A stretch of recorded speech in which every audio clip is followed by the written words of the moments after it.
যদি হাসিনার পতন না হতো এবং এই আন্দোলন যদি ব্যর্থ হতো, আমাদের অনেকের ফাঁসি হয়ে যেত। এই রাশেদ সুন্দরভাবে ঘটনা প্রবাহ সিকোয়েন্সগুলো বর্ণনা করেছেন। এই সিকোয়েন্সগুলো বর্ণনার একটা জায়গায় তিনি বলেছেন যে এখানে বিএনপির কি ভূমিকা ছিল।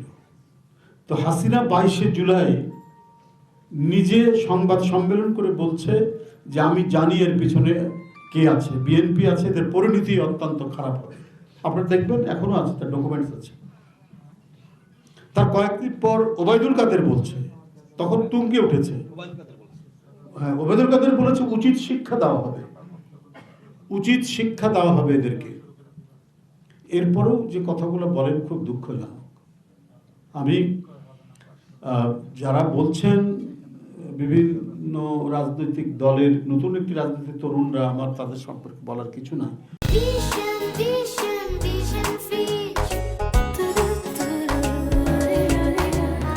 তবে রাশেদ বলে গেছে আর কি, রাজনৈতিক সংস্কৃতি উন্নত হতে হবে।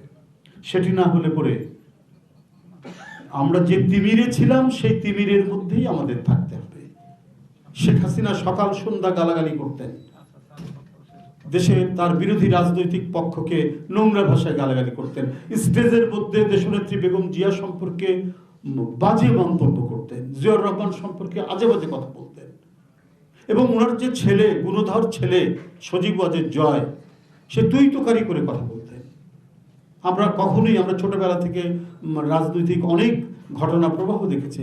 এই যে রাজনীতিকে একটা জঘন্য পর্যায়ে নিয়ে যাওয়া, এটা উনি করেছেন এবং খুব বাজেভাবে করেছেন। ব্যক্তিগতভাবে অশ্লীল কথাবার্তা বলার যে সংস্কৃতি উনি নির্মাণ করেছেন।